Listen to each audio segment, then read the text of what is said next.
We start with the days of decision free module, which requires initial installation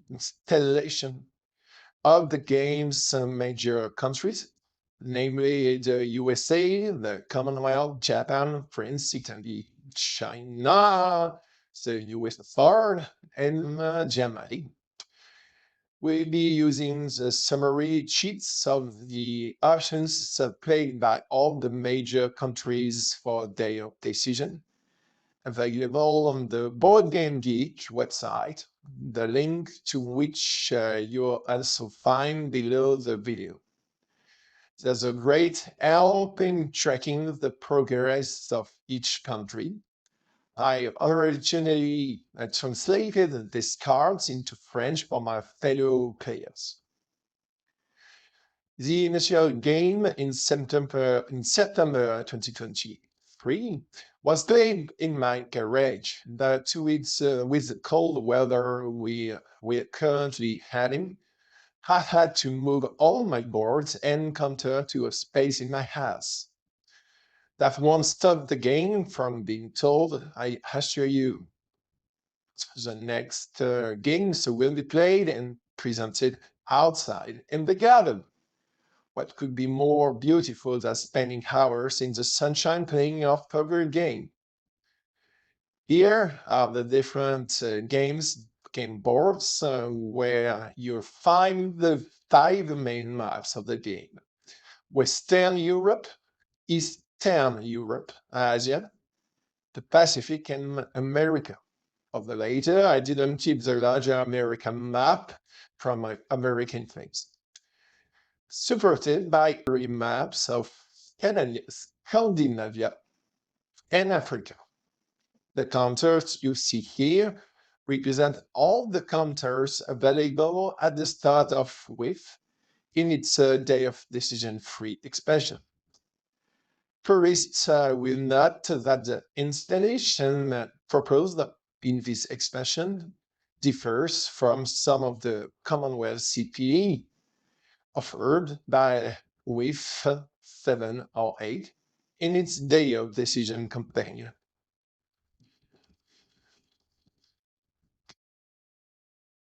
WIF offers closed placement for certain units.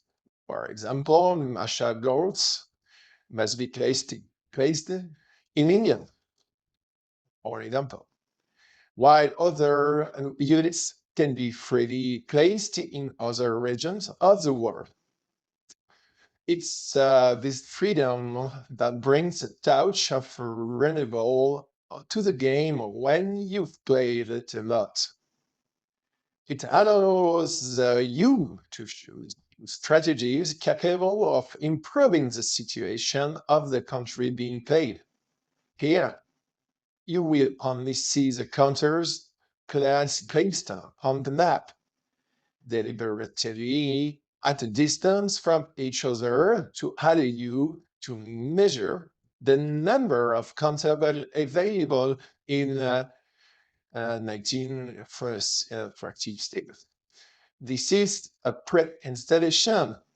When the first turn starts, I will have placed the different armies together, mainly the naval force and task force, and air force combined together, the land armies, important ports of city, and the air forces and the base.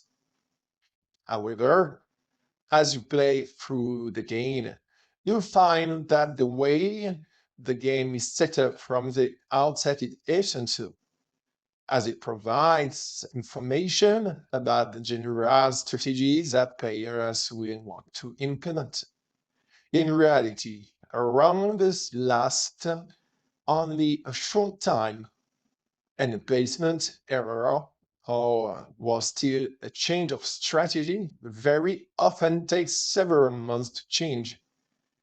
This requires time that you don't have, and very often results in the significant time or lack to avoid unfavorable weather. Secondly, a long-term strategy is essential. It doesn't have to be the alpha and omega of your game. It may need to be adapted according to the situation on the ground. But a player who changes strategy every 6 months won't end up doing much of anything interesting in the long term, while his opponents will inevitably benefit from it. In conclusion, the way your game is set up at the start should reflect your long-term objectives. The positioning of the Japanese troops, for example, in Manchuria, tell you a lot about the country or country that Japan wants to attack, while the positioning of the Chinese nationalist forces tell us a lot about its defense tactics against the Mikado troops. Today to see if I still feel